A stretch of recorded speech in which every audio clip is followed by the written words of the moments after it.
Yeah, good morning, everyone. I can see that every game developer attending the droidCon came over, so thank you for that. I am Stefan. I'm working as an Android developer, so I really love Android, as you can see. And I also like to travel and like to take weird pictures, especially with me in front. So you already got this over with, so congrats to that. Let's start. What we are going to talk about today. We are talking about play game services. Who actually worked with this? Okay, so that's like half the audience already. So for the other half, let's see first what is in the box. Introduced at I/O 13, Google Play Services is a suite of tools that help game developers produce a better game with much less effort than doing everything themselves. In the beginning, we had a few features, and at our I/O 14 last year, we had more features added to this suite, and it's a suite that covers all important platforms for gaming. So first of all, Android, and then a few others, minors like web, iOS, C++, and also Unity direct bindings for that. So what's inside? I should have my, whoop, whoop, whoop. Okay, so we have leaderboards, meaning you can track what your players, how their players rank against each other in certain measurements. That might be time, that might be points. You can select this. We look into this later on. Also achievements. Give players an easy way to feel that they accomplished something great and did a specific action or managed to do a certain level really good.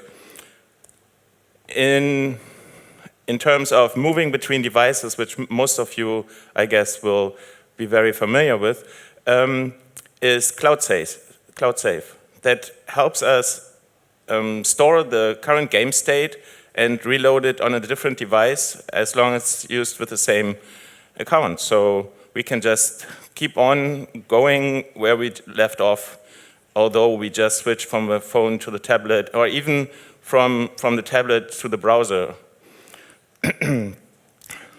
Also in the box, there's multiplayer. Multiplayer is supported in two different ways. It's real-time, or B is turn-by-turn. And both is supported by the platform, so you don't need to do all the communication code. You basically just act on a turn happened, or this happened in real time right now. And you only use the platform to communicate between the game sessions of the different users. Also, matchmaking is included. Also, auto matching, so you don't need to wait for a friend to join. You can just find someone who just wants to play a game. The same, they introduced nearby communication, and in terms of gaming, this means you don't even need to be befriended with this person. If you are in the same network, it's possible that you find each other on a conference, maybe not on a conference because they have specific router settings, but at home, at friends, or so on, or maybe in a cafe, you can just start playing a game against each other without ever knowing each other. Another interesting thing, which we come later to, is quests. Quests are time-bound missions or actions that users should perform, and for you as a game developer, it's designed for you to help re-engage users, draw them into the game, and show them specific ways to interact with your app, with your game, to have more fun and spend more time with it. Another maybe rather annoying feature is gifts. I think the way that Google Play Game Services introduced this is pretty nice. You have to have the user's consent, so I guess each of us remembers Farmville, Mafia games, and so on in our Facebook streams. This is a bit different. You really have to give consent, and then you can help people with specific game items, or you can request your friends help with something because you don't find this item. So this is pretty neat because you can use it for every game. And there's also a feature that is called anti-piracy, which is not really a feature because it's basically when you create a game, when you select this, there's a little checkbox saying anti-piracy on or off, which makes the game either only be installable via Google Play, or you can install it from everywhere and still use Google Play games. So if you make this checkmark, only games that are installed via Google Play Store can be used for getting achievements and so on. So if that's your only platform, you can use it. If you are releasing to Amazon and so on, then of course these services can't be used. But this is another story, since they're bound to Google Play services in general. We will see this in a second. You won't be able to use it on platforms where GMS is not available. And there's also an app for that. So you can use this app that you might found on your phone already or installed when it was released in the last few years, and see which games support certain aspects of the Google Play Services Play Games SDK, and you can compete with your friends over the leaderboard. You don't even need to open up the app. You can see this all. And this helps getting a consistent view of all the apps that supports it, because the same look and feel is also used when you show in-game notifications. I can show this in a second. So let's start. Level 1. How do you start giving a minimal setup to your game? So just imagine you have a game and you want to introduce a few of those features. Step 0, you have an Android setup. I take this as granted, so that's why it's 0. Supported are devices from 2.3 and up, so I guess every device. This is the kicker, you need Google Play services installed on the device. So I don't think it would work on a Kindle. I mean, there might be hacks around this, but yeah, you can only use this on Google devices. And in order to actually publish those achievements and so on, you need to have a Google Play developer account, but I think since you're a game developer and want to publish your game anyway, you have this checked as well. So, you set up Gradle. If you never used any of the libraries provided by Google in Gradle, then you need to install the support repositories for Google and for Android. I don't think any one of you has this still to do. Then you include GMS games. There's a split package for that, so you don't need to include all of Google Play services. There you can use only the games one. If you want to use the nearby communication stuff, there's a separate split package for this, and you can include this as well. All necessary dependencies like base and so on are included in this, so you can leave this out. Don't forget to sync in Android Studio, still annoying, still in 1.3. Configure ProGuard, there was a point in an earlier talk, a version of this talk. Right now they include ProGuard rules already, so you don't need to be worried that ProGuard strips out your gaming code, your achievement-related code. So now we get to the actual interesting part. So your project is set up, but now you need to have something that you can tie it to. So you head over to your apps console, and then you find the little gaming icon in the menu bar, and you create a new game. And then you link this game towards, for example, Android. Since we are in an Android conference here, we go for this, of course. And we create an overall client ID that helps our app to communicate securely with the interface with the SDK. And this is based on the sign certificate. So if you want to have it for your debug and your release, you need to create 2 different client IDs and link them against this and use the same package name for both. So this is pretty easy, and this is totally different from what it was a year ago. You needed to go to the other developer console, console.developers.google.com, and create a project there and then copy the IDs. This is now all taken care of behind the scenes, so this is very comfortable now. And then we can make a little happy dance because the setup is already complete. That means not so fast. We actually need to provide something that our players can see. So now the SDK is set up and the project knows that we want to do some gaming stuff, but we actually need to start with something. So let's start with achievements, because I'm a real sucker for those. I can play the crappiest games. If there are some achievements to gain, yeah, give it to me. So what kind of achievements are there? So there are 3 states mainly. There are hidden ones, so you don't see what they're about. You just know there's this one, I don't know how to get it, but there's this one I need to get.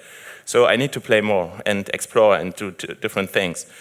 There's this one, you see what you're going to need to do to get it. So it's a revealed state, and then there's another one, it's the unlocked state. That means I actually got it just now. So, and the 4th special one is basically the incremental one, where you, and I think they exist both in revealed and hidden state, where you need to do a certain action more than one time, and you can count for the player, and the player can see the progress, and then, oh, okay, I need to play, in this case, 6 times more, and then I get this achievement. How to create an achievement is pretty easy. You go to the console that I just mentioned, click on the achievement, then you can do a new achievement, and the setup is every time is the same. You give a name, you give a description, add an icon, and you need to set a few specific things. In this case, revealed, hidden, and if it's an incremental or not, and what are the increments, and all these things. So it's really self-explanatory. Once you see this page, it's really, okay, I need to do this, I need to do this. And then, once you added a few achievements, you check those IDs, because you need them later. So this is the list of achievements, and in the green box, you see a few weird IDs, and you need to remember them, or maybe not. We'll come to this later. So let's look at some code. To get your project finally fixed up with Google Play Game Services, or Google Play in general, you need to add the metadata tag for the services version. And the second line you need for game specifically is the app ID. The app ID is listed in when you created the game, so it's really easy to find, and then you just put it into a string variable, and you can reference this in the manifest. In the code, excuse me, in the code, you just create a Games API client, Google API client, and you need to include the API for games and the scope for games. And you need to register a few callbacks so you know that something went wrong or a certain action has been performed.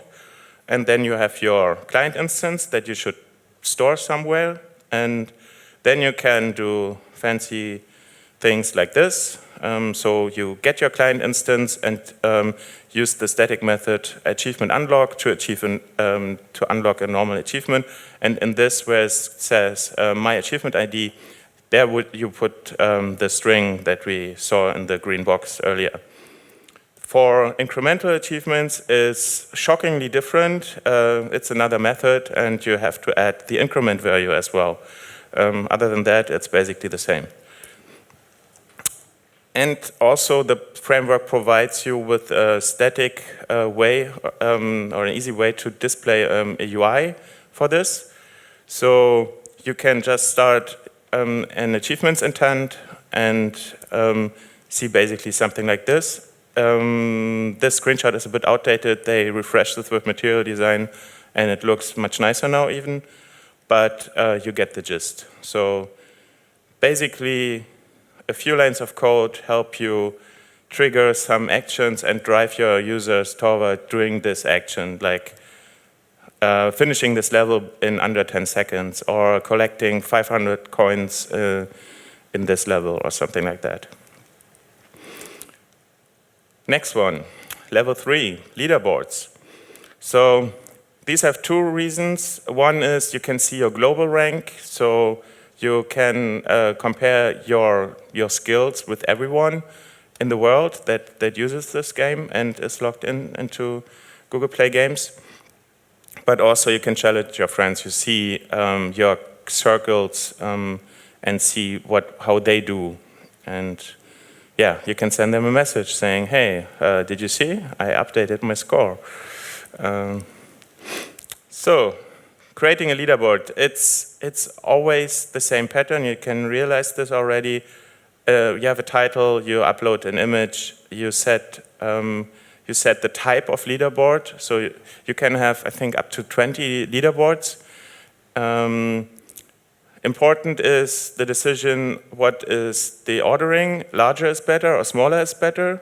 And the other thing is the type. So you can have a numeric type, you can have a time type, or a currency type if that fits your thing. And you can have 20 boards that show different things. So let's see some code again. We do basically the same. There's another static method that you just call. You use the client instance that we created earlier and use the same string, but now for the leaderboard, to actually submit this score. And Google Play takes care of ordering this. And if you want to see it, you basically get the static method for getting the right intent, and you see this. As I said, this is already updated a bit, but it looks like this, and you can see my circles or public to switch between, and you see the spinner on the top where it says top drivers. It could also be one per racetrack, for example, a leaderboard per racetrack, so you can compete with someone over the Rainbow Road, for example, if anyone understands that reference. Level 4. What else do we have in it? This is interesting, but also getting a bit complicated. So that's why it's level 4. Events and quests. Events, if you're familiar with analytics, an event is the same. A player does something, a user does something, and you just notify your backend that this action happened. But you create an event saying, for example, user won the game, or user lost the game, or, I don't know, user pressed the settings button, for example. But in games terms, this is not enough. This is good for analytics, and it helps you to analyze the behavior of the user, but it doesn't re-engage the user. Quests, on the other hand, use this information that the user does something and try to encourage this behavior by creating a challenge. A quest is a time-based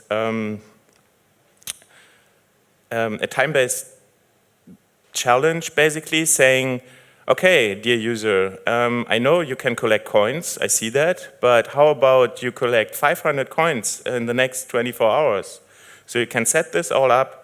And the more important stuff here, the header I don't have in the screenshot, the more important stuff is you select an action that needs to be done by the user. You select the increase of this value, for example, 500 coins, and then you select the time frame.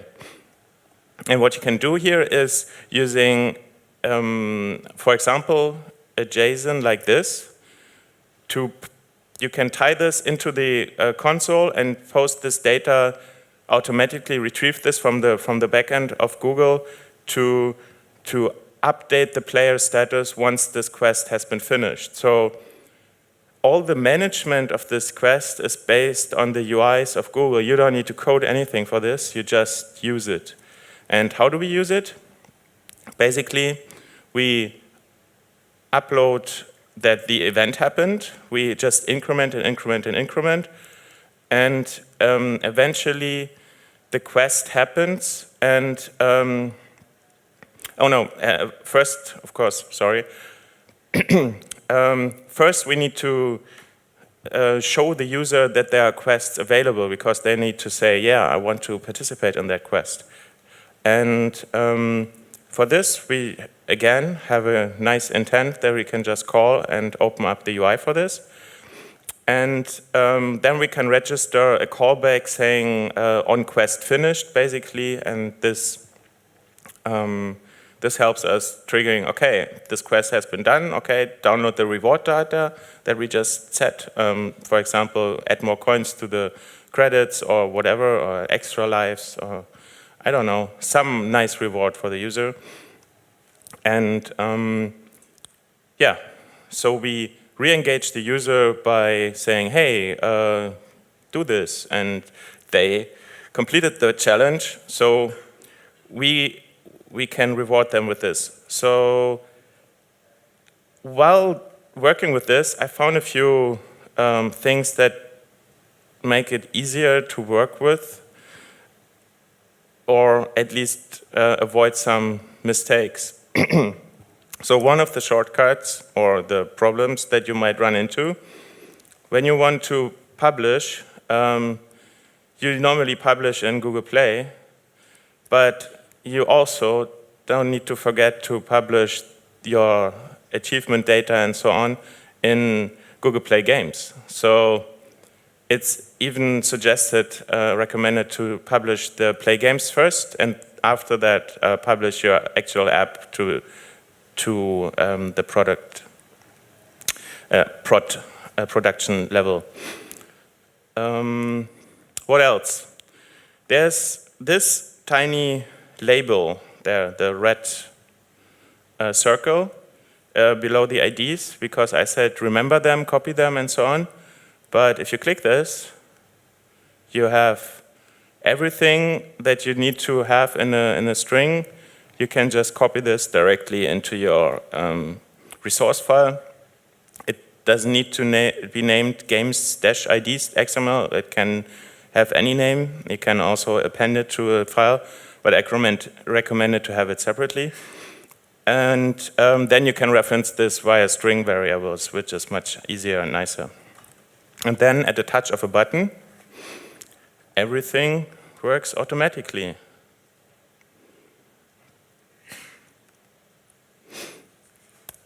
I need to try this again.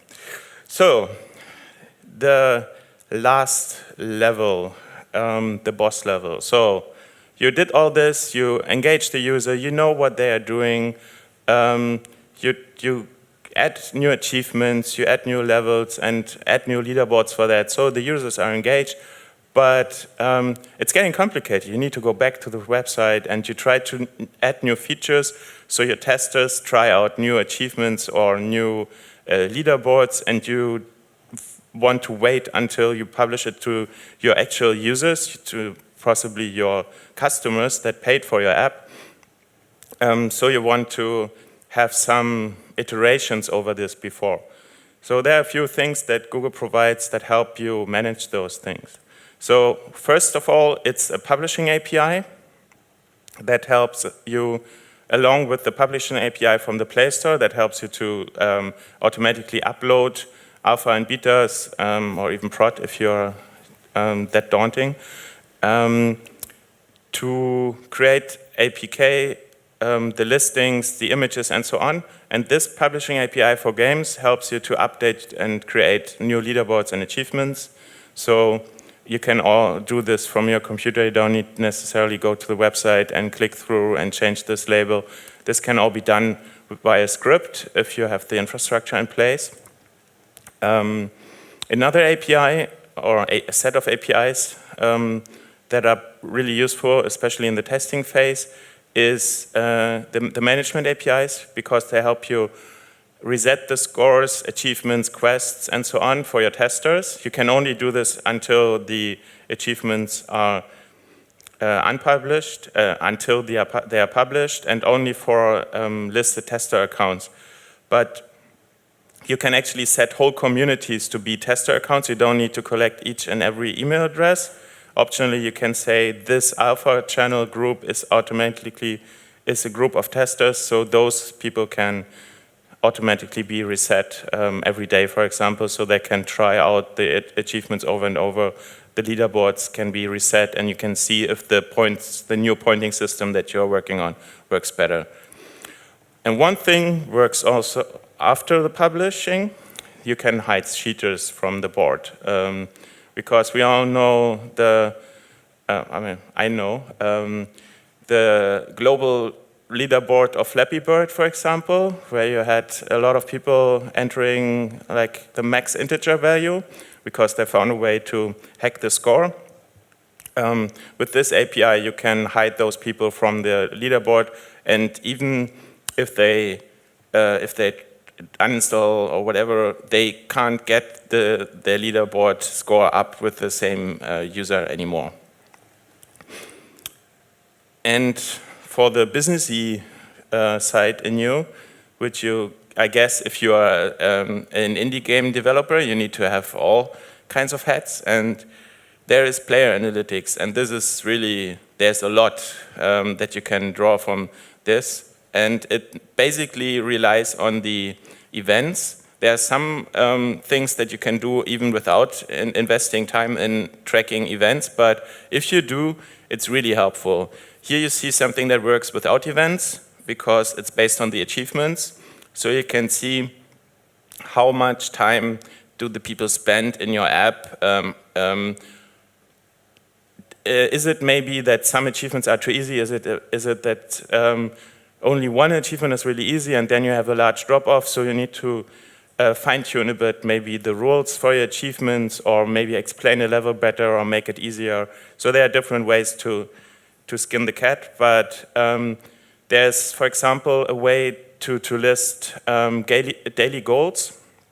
So you select, I want to have, I think one of the drop-downs is $3.2 million a month as a goal. So then it counts you per day how much that would be, how much you need to earn, so you can track every day, am I under or over this daily limit? I mean, maybe you start with something nicer like, I don't know, 100K per month. And then it helps you to track, okay, I turned this knob, I changed this game mechanic, and now I see a growth in my acquisition per day. Okay, I'm on a good track. You can also compare it against other games in the same category. You can see how the player retention is, how long do players play your game. Is it only just for the first day, or do they come back day after day? So you can tweak the game mechanics a bit and the messaging and everything around it, and it helps you really to get back into your optimum for your game. One thing they added tied to events is they call it sources and sinks, and you can, instead of just having an event that says player 1, you can also have something like player received 5 coins for finishing this quest in-game, or spent so and so many coins for acquiring this nice sword in this game. And these events, like spending money and earning virtual money, can be shown in a nice graph. So you see how your in-game economy, if it makes sense, if players are earning more coins than they can actually spend, or if they are always short on the coins because you want to have them in a relative balance around this. And there's a secret bonus level, of course. Outside of Google Play games, there is this one thing that is Google Tag Manager. And it's not only usable, there's actually a whole video on how to use this to basically have less overhead with game development, because Google Tag Manager originally developed for making advertisement campaigns a bit easier, to allows you to store your game data, like your list of quests and stuff like that, in the Tag Manager, and then segment separate users to do, for example, A/B testing, for show the new UI to only half of the users and see if this drives business or it doesn't, and things like that. And this video is really good to explain this. And I also immediately bought the shirt, because it's Tron. It's called Donkey Tron. You can't see this here, but look at the video, it's awesome. So that was the short tour through Google Play Game Services. This is really a mouthful.